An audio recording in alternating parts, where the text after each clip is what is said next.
Welcome to Social World. Please subscribe and turn on the notification bell to get updated each time we post. Thank you. At one point, every word that Donald Trump spoke was closely scrutinized. Do you recall the careful reading of Kavfaf? Those days are over, and for the better. However, one strange result is that the general public tends to ignore comments made by the former president that are unexpected or interesting. Trump sent a curiously long statement yesterday afternoon via Truth Social and his press email list. Almost everyone ignored the message, which was titled Statement by President Donald J. Trump on the Witch Hunt of January 6, which was understandable. After all, how many of those do we actually have? But there was something different about being attached. A document that is more than 9 pages long, double-spaced, and footnoted.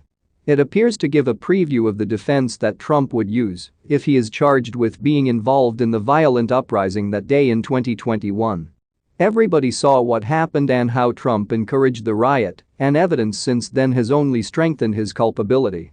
However, the points it makes add up to a message that is extremely unconvincing as a matter of common sense. However, it may sow enough doubt with a jury to prevent a conviction.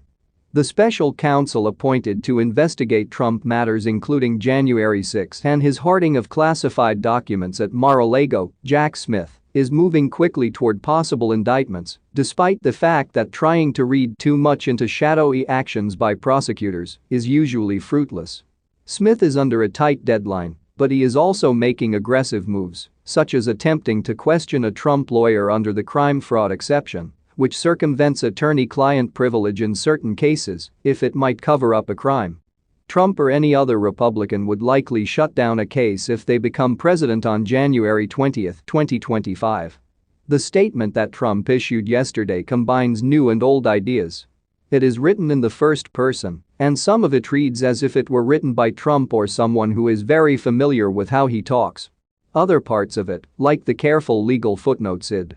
At 216, emphasis added, the majority of people do not. Trump begins by arguing that despite saying all the right things on January 6, his statements have not received the attention they deserve due to his suspension from Twitter and Facebook shortly after the uprising.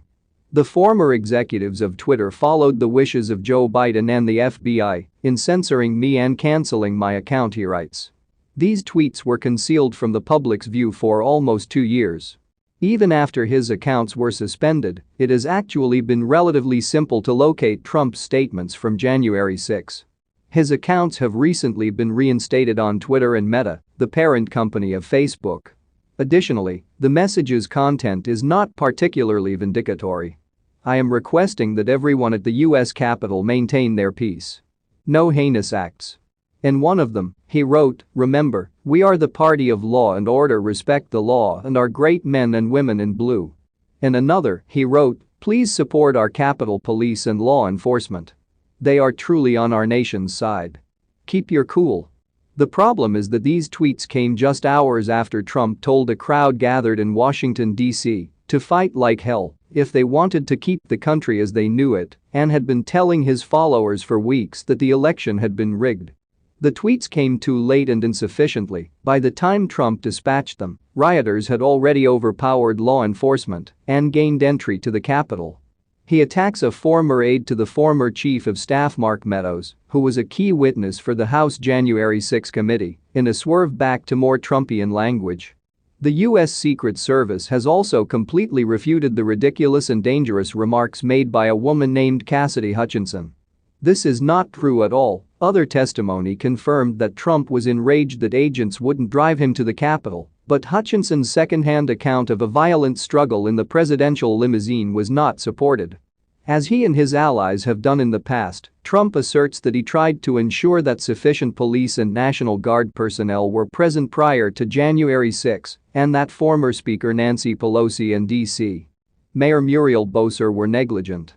While it is undeniable that the police were ill-prepared for the attack on the Capitol, Trump's assertions regarding his own role are questionable. His statement is heavily based on an account provided by Christopher Miller, the former acting defense secretary, but Miller himself contradicted it in testimony before the House committee. Thank you for watching. If you haven't subscribed, please subscribe and drop your thoughts in the comments section below.